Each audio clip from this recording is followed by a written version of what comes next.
Afghanistan is widely described as the graveyard of empires. Countless invaders, ranging from Genghis Khan to the British Empire, the Soviet Union, and finally the Americans, have all tried to conquer what is widely perceived as unconquerable. But why is this the case? To understand the reasons behind the Taliban's military victory in Afghanistan, we must examine the following.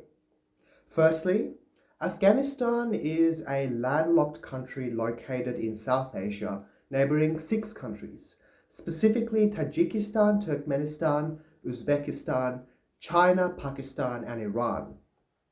The country has vast mountain valleys coupled with river basins and plateaus.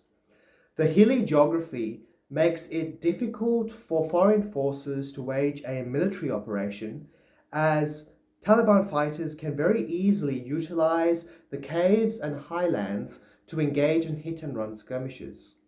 The deeper and narrower the caves, the more difficult it is for US forces to take out Taliban fighters, as these fighters can very easily regroup inside the caves and head back out for combat. The Taliban, or in other words, students, is a radical Islamic movement created and funded by Pakistan's Inter-Services Intelligence Organization, or ISI for short. It was created in Pakistan's western regions of Balochistan and Khyber Pakhtunkhwa in a bid to suppress Pashtun nationalism, which could have resulted in Pakistan's local Pashtun population breaking away from the country and forming a separate state of their own. Pakistan has legitimate reason to fear this particular thing from happening. Why? Because in 1970, East Pakistan broke away from the country and established what is now known as modern-day Bangladesh. The local Bengali population fought a brutal civil war against forces in West Pakistan in order to claim their independence.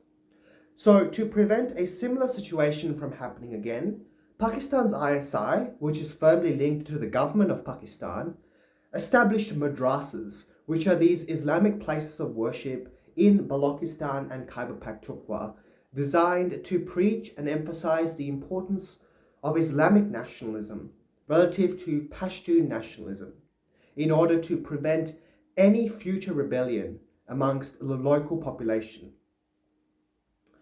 Many of Afghanistan's and Pakistan's Pashtun population reside between the two nations along what is known as the Durand Line, which is a border crossing that was established by the British to separate both nations shortly before the end of their colonial venture in the region.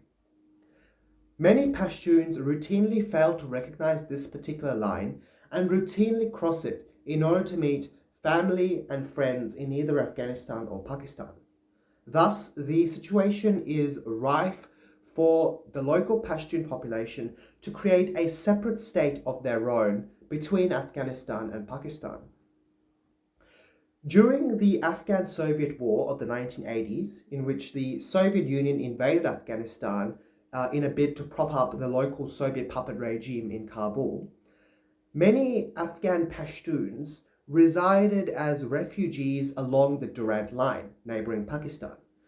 Many of these refugees were specifically young children, mainly young boys, who were fatherless, as many of their fathers went to support the Mujahideen in their efforts to get rid of the Soviet Union, to remove them from Afghanistan. Since many of these young boys had nothing to do when they were in these refugee camps, they were brought across the Durand Line into Balochistan and Khyber Pakhtunkhwa and radicalized by the local imams into supporting the notion of Islamic nationalism relative to Pashtun nationalism. These young boys eventually turned into students of Islamic nationalism, eventually growing into young adults and forming the Taliban, which returned to Afghanistan in the 1990s in a bid to retake the entire country and enforce its understanding of Sharia law and Islamic nationalism across the country. After the Soviet Union was defeated in 1989, Afghanistan became mired in two tragic civil wars between 1989 to 1996. The first one, between 1989 to 1992, was pertaining to the Mujahideen fighting against the Soviet puppet regime that was left behind by the Soviet Union shortly before their departure from the country.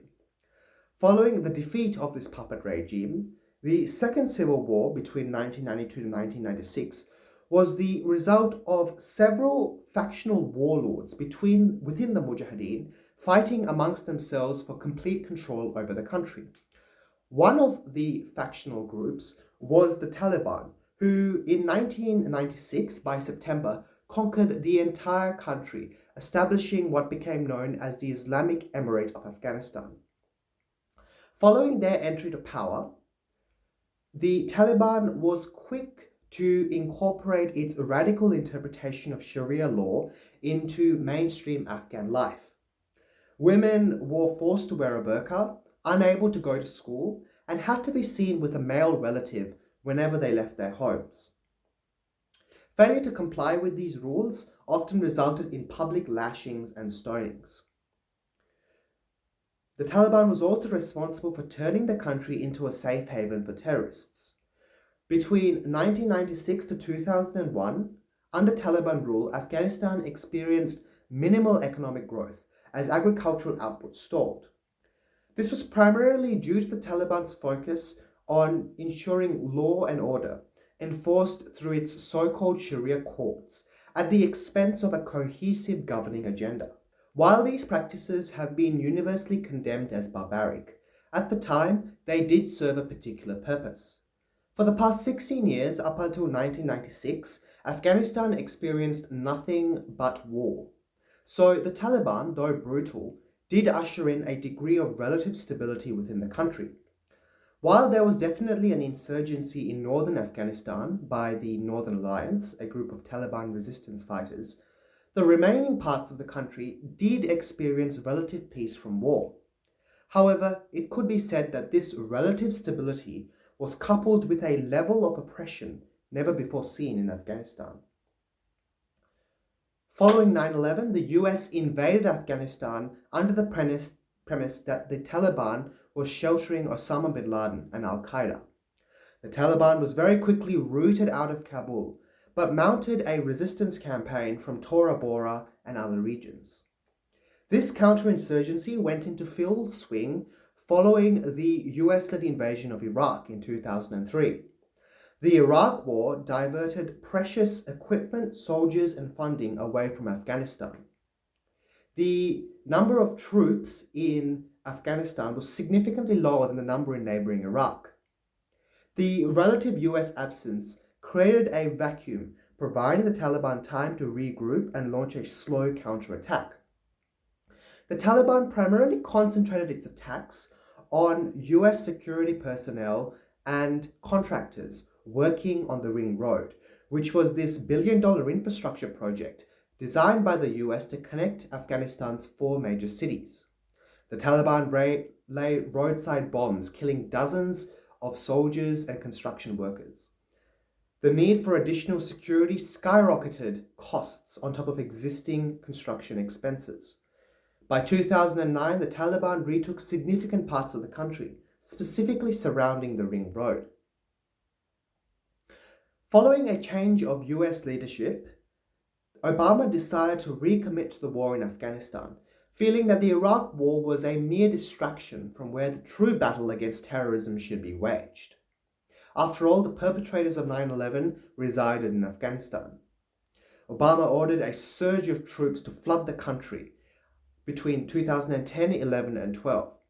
He hired retired General Stanley McChrystal to spearhead combat operations in Afghanistan. Initially, US forces concentrated their efforts on retaking the town of Marja, which was this key town in Helmand province, southern Afghanistan. Up to 15,000 US and NATO soldiers descended on the town, and after some initial success, including establishing a working government in the town, the Taliban quickly retook the town following the withdrawal of US and NATO forces from the town. It soon became clear that a military victory in Afghanistan would not be easy, let alone plausible. As the death toll mounted, many American families began to express exhaustion as to the number of fatalities linked to the war. By 2013, Obama ordered a drawdown of troops in the country. The new strategy was to maintain a small but active troop presence in Afghanistan in order to keep terrorism at bay, in a bid to prevent Afghanistan from once again becoming a safe haven for terrorists. This strategy continued into the Trump years, up until an agreement was signed in Doha with the Taliban back in 2020, which pledged that America would withdraw all its troops from the country by 2021. In return, the Taliban pledged that they will not let Al-Qaeda revive itself under its rule. Failure to win in Afghanistan is also attributed to an inability amongst the Americans to capture the hearts and minds of local Afghani civilians. Many Afghans see the Americans and their Afghan government allies as foreigners, foreign to their customs and traditions. As a result, it's very difficult for America to forge any meaningful connections with the local population, as they already identify with the Taliban along these lines. Then there is the opium trade. Many Afghan farmers depend on opium as a source of primary income in order to sustain their livelihoods, which are already dire given Afghanistan's weak, fragile economy.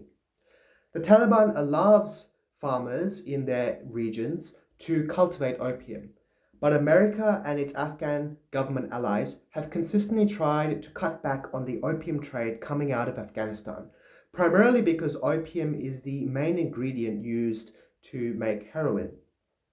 As a result, given these differences of opinion, let alone cultural and traditional differences between the locals and the Americans, it has been very difficult for America to capture the soul of the nation, so to speak. Therefore, while America has been unsuccessful in its bid to rid the country of Taliban rule, America has been successful in achieving some of its other objectives in the country. Al-Qaeda has been decimated and is unlikely to revive itself into a form similar to that of pre-9/11. Many of its training camps have been destroyed and its leader Osama bin Laden has been captured and killed. Even if Al-Qaeda is able to regroup and begin operations under Taliban rule over Afghanistan, it is unlikely that they will be able to commit a similar 9/11. Why? Because the global counterterrorism and security apparatus, specifically in the US, has fundamentally changed since 9/11. The Department of Homeland Security and other related agencies continue to maintain an active presence in America in order to prevent a similar mass casualty terrorist attack happening again. While the Afghanistan war has clearly delivered a mixed bag of results, some favorable and some unfavorable to the US, if there's one party that hasn't benefited from the war, it would be Afghani civilians. For the past 40 years, these people have experienced nothing but conflict, with hopes of a brighter future under Taliban rule looking bleaker than ever.